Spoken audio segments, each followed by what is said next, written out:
السلام عليكم. والصلاة والسلام على رسول محمد سيد الأولين والآخرين. مدد يا رسول مدد يا سادة مدد دستور ونسأل الله هذا أساس محمد طريقتنا الصحبة والخير في الجمعية. بسم الله الرحمن الرحيم. إنك لا تهدي من تشاء من يحبب ولكن الله يهدي من يشاء أو كما قال صدق الله العظيم. Allah Azze ve Celle buyuruyor. Sevdiğine hidayet veremezsin. Peygamber Efendimiz sallallahu aleyhi ve selleme bile söylüyor bunu. Allah istediğine hidayet verir. Allah hidayet eriştirdiği insanlar seçilmiş insanlardır. Onlar Allah lütfuyla hidayeti vermiş onlara. Sen istediği kadar uğraş yapamazsın. Allah verdiyse o büyük bir nimettir, büyük bir ikramdır Allah Azze ve Celle. Onun için bu yolda olan insanlar, Allah Azze ve Celle'nin yolunda hidayette olan insanlar şükretmesi lazım ki tabi şükür teduvun ni'am, şükürle nimetler devam eder. Şükretmezsen nimet elinden gider, Allah muhafaza etsin. Her türlü nimet. En büyük nimet iman nimetidir ki o hem dünyada hem ahirette insana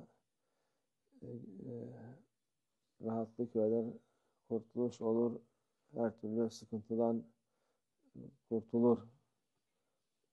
İman en büyük nimeti. Onun için fakir olsa da, hasta olsa da, zulüm görse de, iman varsa onun bir tesir etmez.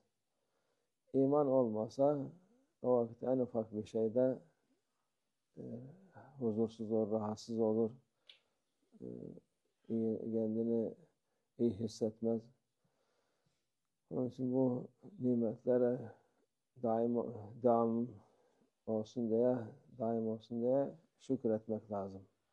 Dediğimiz gibi en büyük nimet iman nimetidir. Öteki nimetlerde rızıktır, sıhhattır, zürriyettir, dünya işleridir. Hepsini şükürle hem daha çoğalır hem daha güzel olur. Onun için bu mübarek günleri Allah bize hidayet verdi diye şükretmek lazım. Herkese nasip olmuyor. Müslüman memleketlerde bile Müslümanlara itibar eden yok. Başka dünya ehline kanıp onlara itibar ederler. Ne söylerlerse bir kanun gibi onun peşinde koştururlar. Halbuki onlara o şans vermemiş Allah Azze ve Celle. O nimet vermemiş Allah Azze ve Celle. Verdiği nimetlere şükredelim inşallah. Başkasının dünya için onlara gıpta edip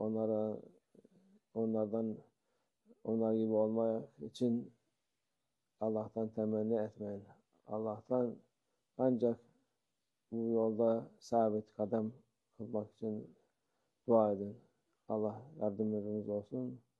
Allah nimetleri daim olsun inşallah. Duasın. Amin. Allah tevfik. El Fatiha.